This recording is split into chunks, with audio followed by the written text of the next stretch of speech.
पवारांच्या राष्ट्रवादीत असलेल्या गोकुळ झिरवाळांना त्यांचे वडील आणि अजित पवारांच्या राष्ट्रवादीचे आमदार नरहरी झिरवळ यांनी जोरदार प्रत्युत्तर दिलंय। मी त्याचा बाप आहे असं सांगत गोकुळ आपल्या शब्दाबाहेर नसल्याचा दावा त्यांनी केला। त्यामुळे दिंडोरी मतदारसंघात बाप विरुद्ध मुलगा सामना रंगणार की नाही याबाबत आता उत्सुकता निर्माण झाली आहे। तर गोकुळ झिरवाळ यांनी राष्ट्रवादी शरद पवार गटाकडून निवडणूक लढवण्यासाठी म्हणून इच्छा व्यक्त केली होती आणि त्यानंतर आता नरहरी झिरवळ यांनी हे वक्तव्य केलेलं आहे। माझ्या शब्दाच्या बाहेर माझा मुलगा नाही असं नरहरी झिरवळ यांनी म्हटलंय।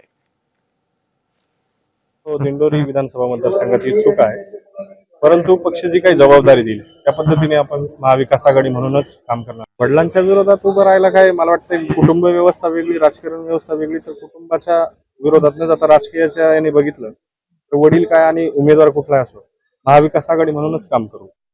त्याचा बाप आहे बरोबर, मला बाप नव्हता पण तळावर राहून मी जनतेचं मन जिंकली, जनता प्रवृत्त झाली, त्यानं ते करावं त्याचा मी समज घातला का तू फक्त सत्कार करायला म्हणून गेला आणि डायरेक्ट उमेदवार डिक्लेअर केला।